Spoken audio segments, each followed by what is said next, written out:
In the year 1202, Leonardo of Pisa, better known as Fibonacci, uncovered a link for merging the study of mathematics, nature, and art. Not only did Fibonacci introduce the Christian world to the Hindu-Arabic numerals we use today, but he also posed a seemingly innocuous problem about bunny rabbits. Fibonacci wanted to know how many rabbits would be produced in a year, beginning with a single pair. He assumed that starting in January and continuing every month thereafter, each pair of rabbits would bear a new pair once they were a month old. As he worked towards a solution, he noticed a pattern emerging. The number of rabbit couples increased in a certain sequence each month: 1, 2, 3, 5, 8, 13, 21, and so on. Each number in this series equals the sum of the two previous numbers. 3 plus 5 equals 8, 5 plus 8 equals 13, and so on. These numbers, growing to infinity, are known as the Fibonacci series. This may appear to be of little consequence, but these numbers would become the key to unlocking more mysteries than a plague of bunnies.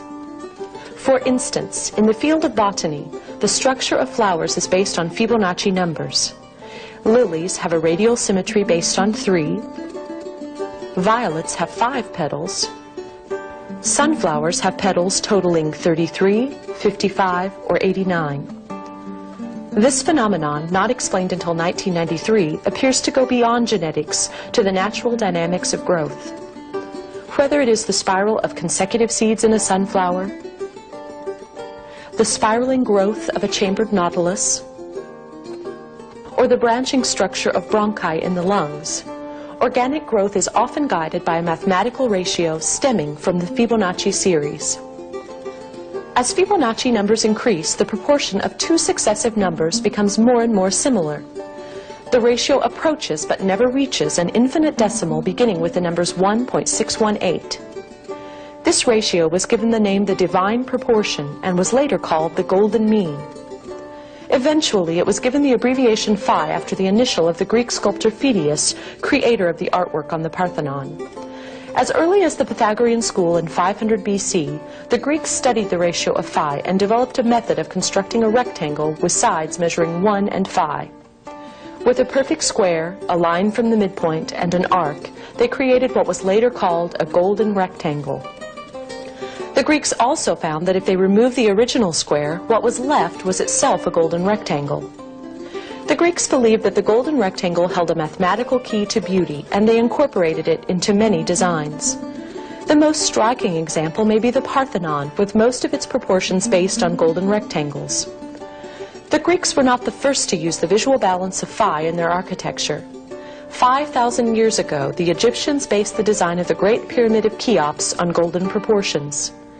This measurement may not have been intentional, but it reinforces the belief that phi holds some universal aesthetic appeal. For centuries, artists have studied the psychology of beauty, while biologists have sought to untangle the complexities of nature. Yet it was Fibonacci, an Italian mathematician 800 years ago, who found the common mathematical thread that connects these two disciplines and provides a deeper understanding.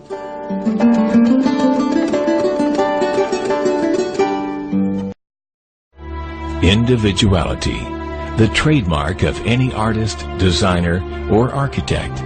Each desires a uniqueness to their creation, a quality that separates it from any other. Man naturally has this individuality, his fingerprint. There are 6.5 billion people on the face of the earth, and no two fingerprints are the same. Everything we touch or make contact with is branded with a small expressed image revealing to all who see it who was there.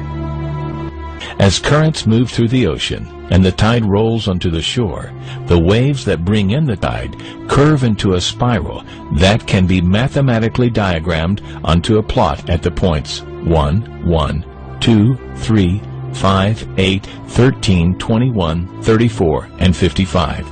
Buds on trees, sand dollars, starfish, petals on flowers, and especially the nautilus shell are formed with this exact same blueprint. With each segment of growth, the nautilus adds to itself one more value on Fibonacci's scale. This blueprint can be seen around us on a small scale every day, but the greatest example of all is directly above our heads. At an average of 100,000 light years across, even the spiral of the galaxies above us are formed with the exact design that the tiny shell is formed. This sequence, or blueprint, appears to be the trademark of a designer, a proof of a creator, something left behind indicating the one who was there, a fingerprint.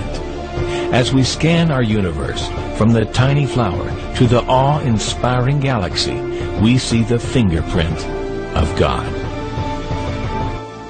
And we are forced to ask, who is God?